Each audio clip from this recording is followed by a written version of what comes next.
Study plus positivity. और आज हम बात करने वाले हैं स्टाफिंग की कि स्टाफिंग क्या होता है and what is the importance of staffing in an organisation. एक ऑर्गेनाइजेशन में स्टाफिंग कितना इम्पोर्टेंट रोल है ये हम आज जानेंगे। तो सबसे पहले हम बात करते हैं मीनिंग ऑफ स्टाफिंग कि स्टाफिंग का मतलब क्या है।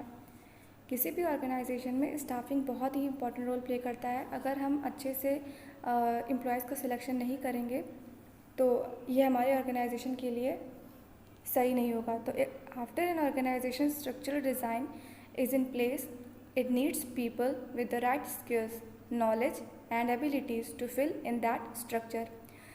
जब हम ऑर्गेनाइजेशन का स्ट्रक्चर सेट कर लेते हैं, हमारे ऑब्जेक्टिव्स प्लान हम पहले से कर लेते हैं, तो उसके बाद जो नेक्स्ट प्रोसेस आती है वो होती है स्टाफिंग।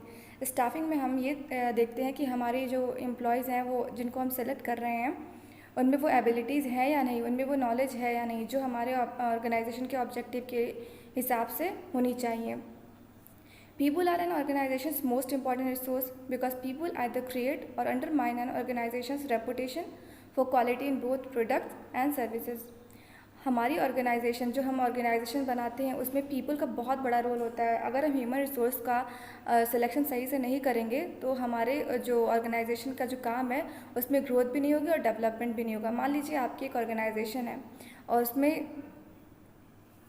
आपकी ऑर्गेनाइजेशन में किसी भी तरह का काम होता है, लाइक टॉयज़ बनाने का काम होता है, किसी भी तरीके का जो काम होता है, अगर उसके हिसाब से उन्हें जो आपने एम्प्लॉयज़ सेलेक्ट किया है उनमें वो स्किल नहीं है, उन्हें उस चीज़ की नॉलेज ही नहीं कि उसे कैसे बनाना है, या फिर वो उतने काम करने में एफिशिएंट नहीं है, तो वो ऑर्गेनाइजेशन के लिए बेनिफिशियल नहीं होगा। तो एक ऑर्गेनाइजेशन में स्टाफ का जो सिलेक्शन है उसका बहुत ही वाइटल रोल है और इसका सिलेक्शन बहुत ही ध्यान से मैनेजर को करना चाहिए।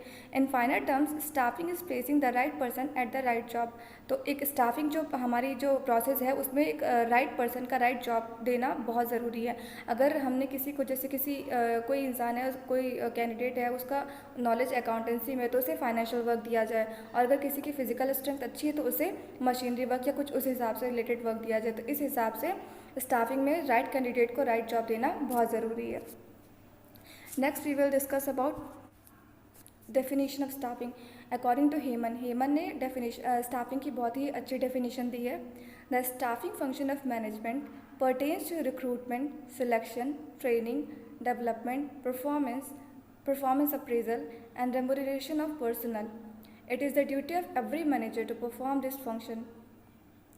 मैनेजमेंट जो होता है जिसमें स्टाफिंग का जो फंक्शन है उसमें सबसे ज़्यादा जो काम होता है वो ये देखना होता है कि जो हम एम्प्लॉयज़ को सेलेक्ट कर रहे हैं उनका रिक्रूटमेंट, सिलेक्शन, ट्रेनिंग जो है, डेवलपमेंट और जो परफॉर्मेंस अप्रेजल कर रहे हैं वो उनका सही मैनेजमेंट करना बहुत ज़रूरी है। एक मैनेजर की ड्यूटी बनती है कि वो इस काम को बहुत ही अच्छे ढंग से करे, क्योंकि अगर एक मैनेजर स्टाफिंग प्रोसेस में अपना 100% नहीं देता है तो वो ऑर्गेनाइजेशन के लिए बहुत ही हार्मफुल होगा, क्योंकि वो ऑर्गेनाइजेशन के लिए वो प्रोडक्टिविटी ही नहीं ला पाएंगे जो उनको चाहिए। तो इसीलिए मैनेजर का ये काम होता है कि वो स्टाफिंग में सही कैंडिडेट्स को चुने और फिर उसके हिसाब से राइट पर्सन को राइट जॉब प्रोवाइड करे, एलोकेट करे। और अगर उनके काम में किसी तरह की कमी है या उनमें और एफिशिएंसी की ज़रूरत है और उनमें इम्प्रूवमेंट की ज़रूरत है तो उन्हें ट्रेनिंग भी प्रोवाइड करें जिससे कि वो काम में और बेहतर इम्प्रूवमेंट कर सकें। उसके बाद उनके काम को देखना, उनके परफॉर्मेंस को जज करना, उनको इवेल्युएट करना, ये सब भी देखना स्टाफिंग में ही आता है। Now we will discuss about importance of staffing. It improves organizations performance and productivity by appointing the right person at the right job. Organization में स्टाफिंग में जो होती है उसका जो इम्पोर्टेंस है वो ये है कि उसके थ्रू आप जो एम्प्लॉयज़ की परफॉर्मेंस है और जो उनमें प्रोडक्टिविटी है उसमें इम्प्रूवमेंट ला सकते हो। आपको ये पता चलता है कि जो हमने कैंडिडेट्स को सेलेक्ट किया है, जो वो काम कर रहे हैं वो सही है, कर रहे हैं या नहीं कर रहे हैं। अगर उनमें किसी भी तरह की कमी होती तो उनको मोटिवेट करना, उनको इम्प्रूव करना स्टाफिंग में आता है और ये बहुत ही बेनिफिशियल होता है ऑर्गेनाइजेशन के लिए। It ensures training and development of the people working in the organization. Staffing में ही हम कैंडिडेट्स को, एम्प्लॉयज़ को ट्रेनिंग और डेवलपमेंट प्रोवाइड करते हैं जिससे कि उनकी ग्रोथ हो और उनकी स्किल और एफिशिएंसी में इम्प्रूवमेंट आए और वो ऑर्गेनाइजेशन के काम में अपना 100% दे पाएँ। It assist the organization in making the optimum use of human resources.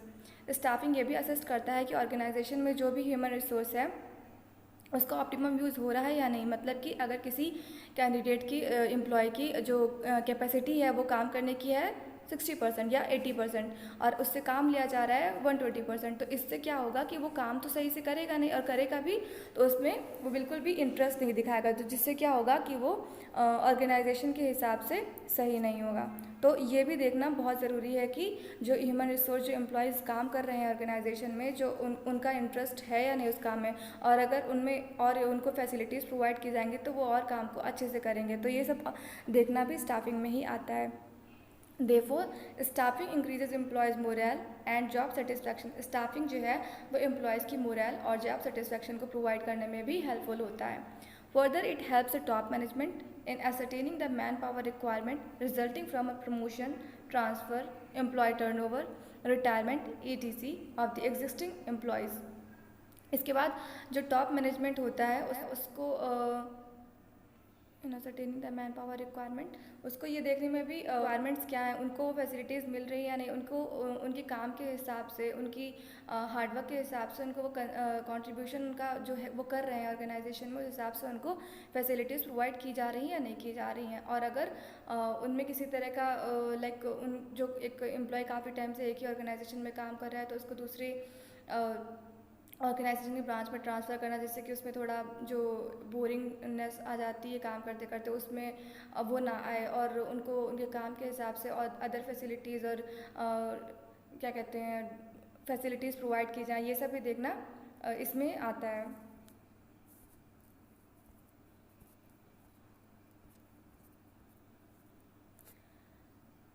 Now what are the process of staffing, क्या प्रोसेस क्या होती है स्टाफिंग की। तो इसमें सबसे पहले आता है man power planning. Man power planning में को हम ह्यूमन रिसोर्स प्लानिंग भी कहते हैं, जिसमें हम ये डिसाइड करते हैं कि ऑर्गेनाइजेशन में कितने नंबर ऑफ़ एम्प्लॉयज़ की ज़रूरत है और उन्हें उनमें कितनी स्किल्स और कैपेबिलिटीज़ होनी चाहिए, उनकी वो क्या वो जॉब के ऑर्गेनाइजेशन के ऑब्जेक्टिव के अकॉर्डिंग क्वालिफाइड हैं या नहीं है। तो ये सब देखना मैन पावर प्लानिंग में आता है। उसके बाद नेक्स्ट प्रोसेस आती है रिक्रूटमेंट की। रिक्रूटमेंट में एम्प्लॉयज़ ज़्यादा से ज़्यादा कैंडिडेट्स को भर्ती किया जाता है, जिससे कि फिर उसके बाद उनका देखा जाता है कि उनमें वो काम के हिसाब से सही है या नहीं। उसके बाद उनमें उनका सिलेक्शन किया जाता है, देखा जाता है कि जो एम्प्लॉयज़ सही हैं, जो कैंडिडेट सही हैं, फिर उनको उनके अकॉर्डिंग वैकेंट पोजीशन जो होती है उसके लिए उन्हें हायर किया जाता है। उसके बाद नेक्स्ट स्टेप आता है प्लेसमेंट। प्लेसमेंट में हम क्या करते हैं, जब हम उन एम्प्लॉयज़ को सेलेक्ट कर लेते हैं उसके बाद उनको काम प्रोवाइड किया जाता है, उन्हें उनकी हिसाब से उनको रिस्पॉन्सिबिलिटीज़ और रैंक एलोकेट की जाती है। तो ये सारा आता है प्लेसमेंट में। उसके बाद नेक्स्ट स्टेप आता है ओरिएंटेशन एंड इंडक्शन। जब उनको प्लेसमेंट प्रोवाइड कर दी जाती है उसके बाद उनका ओरिएंटेशन और इंडक्शन होता है, जिसमें जो न्यू एम्प्लॉयज़ को सिलेक्ट किया गया है उनको ऑर्गेनाइजेशन के जो काम है उससे फैमिलियर कराना, उनको उसके बारे में बताना और अदर एम्प्लॉयज़ से इंट्रोड्यूस कराना, और जितने भी ऑर्गेनाइजेशन की रूल्स और पॉलिसीज़ हैं उनसे इंट्रोड्यूस कराना ओरिएंटेशन में आता है। और और इंडक्शन जो होता है, ओरिएंटेशन और इंडक्शन में थोड़ा डिफरेंस है। ओरिएंटेशन जो होता है वो जैसे कोई एम्प्लॉई है उसका प्रमोशन होता है तो वो अपने काम में जो नया उसका काम है उसमें उसको कैसे रिस्पॉन्सिबिलिटीज उसको अपनी हैंडल करनी है, कैसे उसे काम करना है, फंक्शनिंग करना है, इससे बारे में मैनेजर बताता है। और जो इंडक्शन होता है उसमें नए एम्प्लॉयज़ आते हैं, उनको ऑर्गेनाइजेशन के रूल्स और पॉलिसीज़ बताई जाती हैं और उसके हिसाब से उन्हें काम एलोकेट किया जाता है, उससे उस बारे में काम के बारे में बताया जाता है। नेक्स्ट आता है ट्रेनिंग एंड डेवलपमेंट। उसके बाद उनमें जो उनका परफॉर्मेंस देखा जाता है कि वो किस हिसाब से काम कर रहे हैं या नहीं कर रहे हैं। उसके बाद उनका अगर वो जो एम्प्लॉयज़ हैं अगर उनमें किसी भी तरह की नॉलेज की कमी देखी जाती है या फिर उनको लगता है, मैनेजर को लगता है कि वो उनमें और भी ट्रेनिंग की ज़रूरत है तो उनको ट्रेनिंग प्रोवाइड की जाती है, जिससे कि उनकी स्किल्स में इम्प्रूवमेंट हो और उनमें और डेवलपमेंट हो, जो ऑर्गेनाइजेशन की डेवलपमेंट में भी हेल्पफुल होती है। नेक्स्ट स्टेप आता है परफॉर्मेंस अप्रेजल। ट्रेनिंग और प्रोवाइड करने के बाद देखा जाता है कि उनकी परफॉर्मेंस में कितनी इम्प्रूवमेंट आई है और वो कैसे परफॉर्मेंस दे रहे हैं। तो एक इवेलुएट जो परफॉर्मेंस को इवेलुएशन करना वो परफॉर्मेंस अप्रेजल में देखा जाता है। इससे बिना किसी पक्षपात के सभी एम्प्लॉयज़ को उनकी परफॉर्मेंस को इवेलुएट किया जाता है और उसके बाद उनको उनकी जो स्किल्स जो उनमें कैपेबिलिटीज़ हैं उनको और बढ़ाने की कोशिश की जाती है। नेक्स्ट है करियर मैनेजमेंट। करियर मैनेजमेंट में एम्प्लॉयज़ की जो न्यू स्किल्स हैं उनको डेवलप किया जाता है और उनको और नई नई चीज़ें बताई जाती हैं जिससे कि वो और ज़्यादा एफिशिएंट हो काम करने के लिए और ऑर्गेनाइजेशन में अपना और बेहतर दे पाएँ।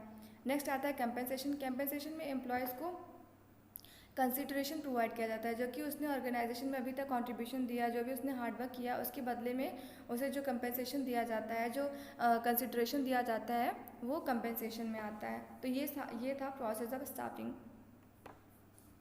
तो आज के लिए बस इतना ही। अगर आपको मेरा वीडियो अच्छा लगा हो तो प्लीज़ लाइक और सब्सक्राइब ज़रूर करें।